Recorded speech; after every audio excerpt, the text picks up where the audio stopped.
માનવ મંદિરના આ પવિત્ર સ્થાનમાં જે સેવા અને સ્મરણનો યજ્ઞ શરૂ થયો છે એમાં દરેક ક્ષેત્રના સૌ, હું ને આપ સૌ આપણી ક્ષમતા પ્રમાણે આહુતિ આપીએ એવી આપ સૌને અપીલ.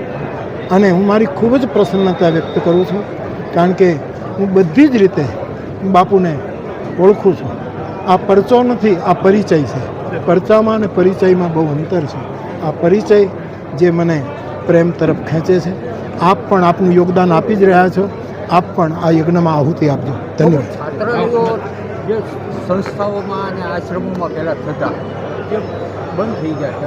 અહીંયા નવો પ્રયોગ કરવામાં આવ્યો છે. શું કહેશો એના? એ બરાબર, છાત્રાલયો થાય છે, બંધ થયા એમ નહીં, પણ આ નવો વિચાર છે કે અમારા પૂજારીઓના બાળકો એ ભણે, એને તકલીફ હોય, એને જે બોલાવીને ભણાવવા, આ એક નવો પ્રયોગ છે. એને હું વધાવું છું. ધન્યવાદ.